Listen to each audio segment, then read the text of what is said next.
Welcome back to the channel, guys. Today we're going to get stuck into a build of the Ace Plus electric bikes. Now if you have a Pro, a Standard, an S, an X or a Plus, chances are that the same rules are going to apply to your build video. So with all our adult range of bikes, guys, you do get this handy little carry bag here which houses all of your essentials for your bike.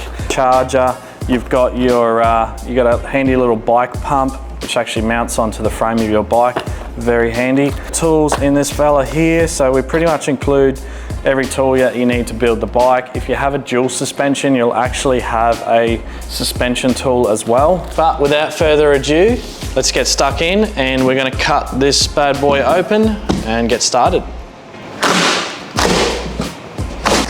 So we're just going to grab our pack of goodies out. Grab yourself a knife and run down the side here, and then we can now expose the bike. Whoop. The piece de la resistance. We're going to start pulling off all these zip ties and getting our wheels free. I'm going to flip the bike upside down, and that way we can drop the front wheel in nice and easy. Just grab the bike, flip that upside down very carefully.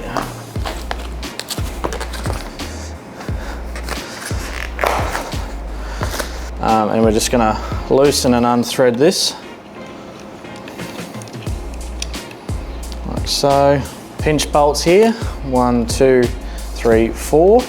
You want to loosen those off, and then that will release your pin. You don't have to fully take them out, just loosen them off nice. So we're going to unthread the end off your axle.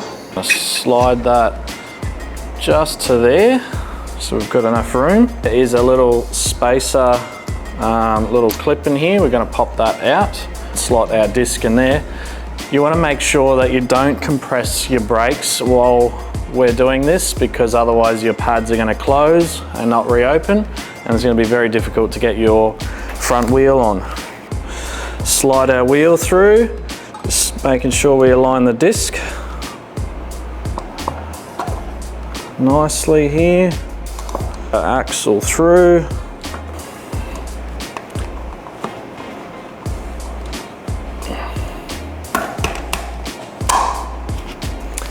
There we go, so that's just popped through there. This is slotted too, so make sure you align this nut up with the hole and the slot on the inside there. And as I'm tightening it, I'm just giving it a little wriggle on the nut side so it slides in nice. I'm tightening it up on the reverse side, it's pulling that nut in there nice and safe.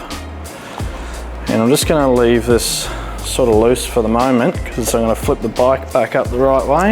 Now we can pop our stand down and work on the bike a whole lot easier, and pull this tight like so, and that is nice and firm. Allen keys out of our starter pack. Just going to tighten these 2 pinch bolts on each side of the fork, and I'm just tightening one and then going back to the other until they're nice and firm.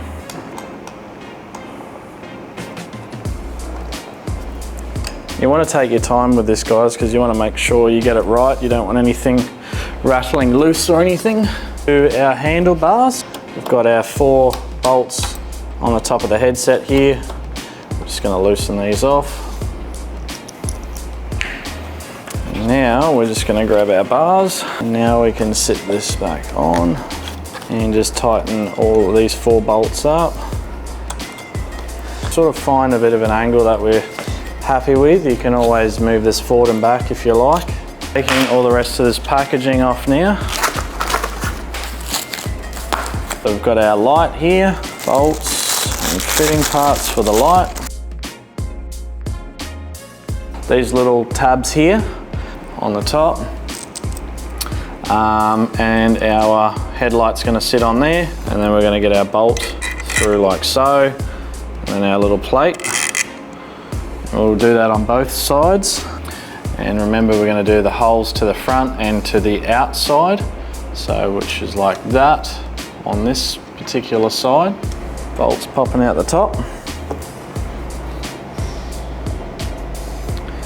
And then we're going to do them the same way on the bottom. So hole to the front and to the outside. And that's going to sit like so under there.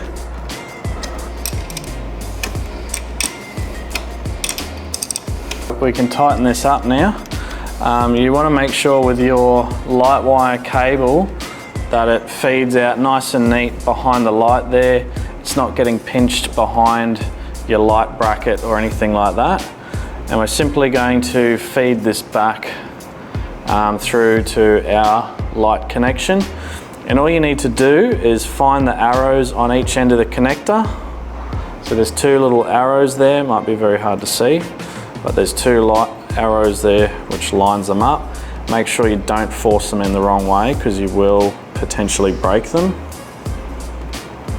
And that's as simple as that. We can chuck our fender on, keeping in mind that the lipped edge at the rear here is the rear of your guard. You're just going to take your bolt out of your triple tree here and then we're good to go. We can adjust our levers. So as you can see, our levers and shifters are semi-loose. So you just want to find where is comfortable for you, whether it's up a little bit more. And we're just going to tighten those up, 1 and 2. Once we're happy with this angle here, that feels nice. So I'm going to tighten that one off. This is the shifter one right here. So if we're happy with our gear selector, we can literally just tighten that up too. So for this next step, guys, we're going to get our pedals. Now each pedal is marked with an L for the left and an R for the right. It also has an arrow going around the cymbal to indicate whether it's which way it's threaded. So the left side, so on your brake disc side, is actually reverse threaded. So what that means is you actually loosen it to tighten it, whereas the right hand side is going to be righty tighty, lefty loosey. So keep an eye on that, because if you do put your pedals on and you do particularly on your left side, if you don't do it properly in the right direction, you'll actually end up chewing out your thread there and you will stuff your cranks, and you don't want to do that. So make sure that you do it in the right direction. Slowly turn these in by hand. So this is the one that is reverse threaded. So we're going to tighten it to the left, which is typically the way you would go to loosen any other nut and bolt. Okay, so this is, we need the 15mm piece to tighten these up. Bit of rest by hand. Nice. It's actually tighten this way. We're just going to do a bit of a general check over. I'm going to show you how to check your brakes. And also we need to do our tyre pressures and just a general check over of the remaining bolts. So let's get stuck in. So for our calipers, so essentially this is going to align our brakes. So if you have any disc noises, this is how we do it. We've got this top bolt here and the bottom bolt here, which holds the caliper onto the fork post. But essentially what we want to do is just loosen them ever so slightly. Just one little half turn, if that. And now what we want to do is we want to grab our front brake lever. You can probably get a mate to do this for you. And just all you need to do is compress your front brake lever tight. And now we're going to come back to these two bolts here and we're just going to nip them back up tight. whilst we continue to hold the lever firm. So literally top and bottom, 1 and 2, nice and easy.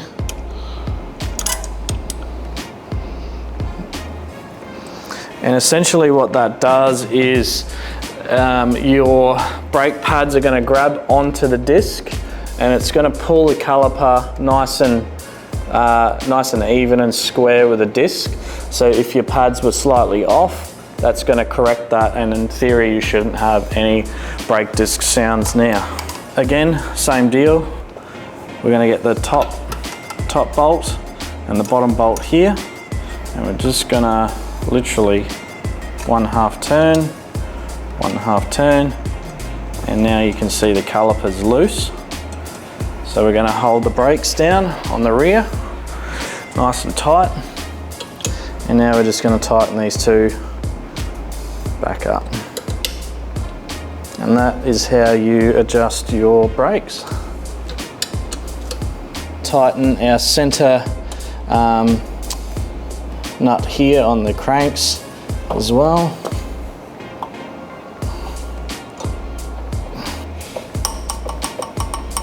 You just want to run across the whole bike essentially, and we want to tighten our 2 kickstand bolts. We want to check the disc bolts here as well. Make sure your discs are all tight, and you just want to do a general check over of all the bolts left on your bike. Do our tyre pressures. It's very important to get those right, because essentially if your tyre pressures are too low, bike has to work harder, and in effect you'll get a substantial drop in your range. For this particular bike we're going to do around 22 to 25 psi.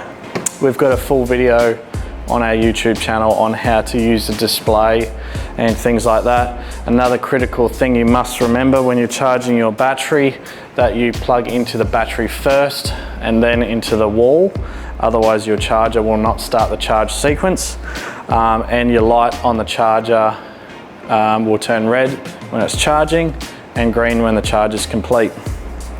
Otherwise we've got our keys here on the bike ready to go. We're going to give the bike a full charge before we go. Remember to always never leave your battery on empty or anything like that. Keep it topped up. That just keeps your cells active, and your bike's battery is not going to go dead, so to speak. If you want to, you can grab one of the zip ties from earlier and just sort of secure your wiring to one side there. I prefer to do that just so your wires aren't rubbing on the back of your headlight and stuff. Doesn't need to be tight, but just enough just to keep it there is nice and neat. So essentially after about 1/2 an hour of the bike being inactive, your battery will go to sleep. All you need to do is get your little switch on your battery here, flick that on and off, and that will re-wake your battery, and your bike is good to power on again. Daytime running lamp on your bike, that will always be on by default. And if we hold the plus button, we have our headlight function, which we are all operational. There are 2 bolts on the side here as well, which we're just going to check those too. And there you have it, guys. That is how we build our Ace Plus electric bikes. If you want to know more on how to use your bike's display, be sure to find that video in our YouTube as well, where we have a comprehensive video on how to operate it. Otherwise, that's it. If you got any questions, feel free to reach out and our team will be happy to help. See you in the next one.